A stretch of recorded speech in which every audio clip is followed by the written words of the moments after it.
Regional Director lang po.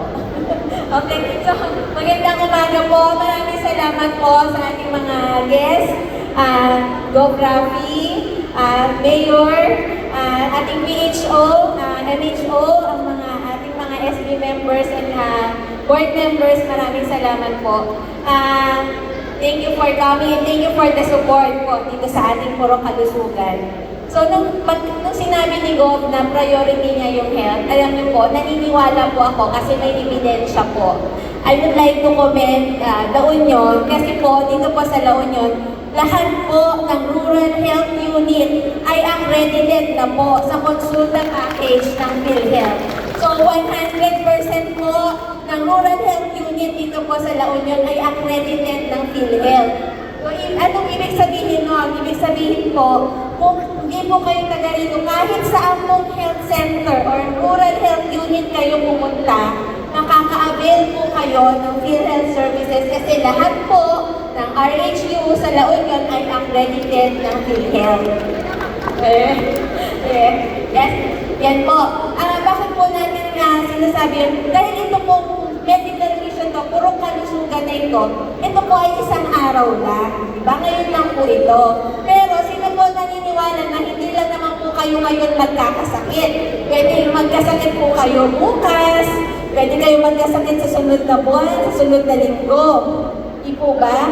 Ngayon, ang gusto po natin ay tuloy-tuloy po ang inyong pagpapagamot at tuloy-tuloy po na mapapanatili kayong malusog. Kaya po ang gusto po namin sa Department of Health ay makaregister po kayo sa inyong RHU. Pag nagkasakit po kayo, mula sa bukas, hindi ngayon, pag magkasakit po kayo, doon po kayo pupunta sa inyong mga rural health unit. At yung po servisyo na makukuha nyo ngayon, sa mga RHU ninyo, makukuha nyo rin po. Kasi kapag may PhilHealth kayo, kasama po doon ang konsulta, ang libreng gamot, mga laboratory, makukuha nyo po yun sa inyong mga RHU. Kaya gusto po namin na magpare-register kayo para anytime, pwede po kayong pumunta sa inyong mga RHU, mag-follow up or magkasakit kayo ang inyong pamilya, pwede po kayo na makakuha doon. So pag may PhilHealth po kayo, may libreng konsulta, gamot, laboratory po. Okay po? So kaya po maraming salamat po sa ating mga kaibigan sa PhilHealth, headed by Mr. Raymond Maningding.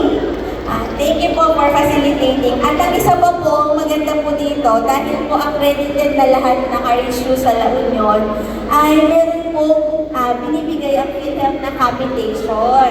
So, ang ibig sabihin po, nagbibigay ang PhilHealth ng mga pang-suporta pang-bili nila ng gamot na pang-bigay po sa inyo.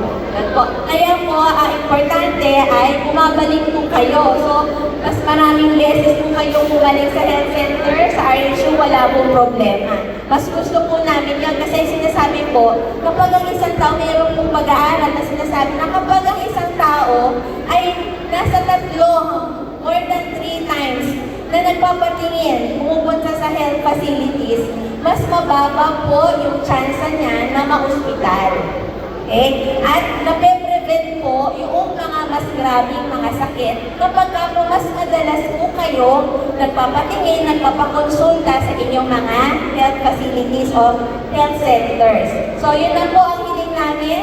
So, ngayon po ay meron po tayong mga services, may libreng gamot, libreng laboratory ngayong araw na ito. Pero ang gusto po namin ay babalik po kayo pagpakonsulta sa inyong pinakamalapit na health center. So, maraming salamat po.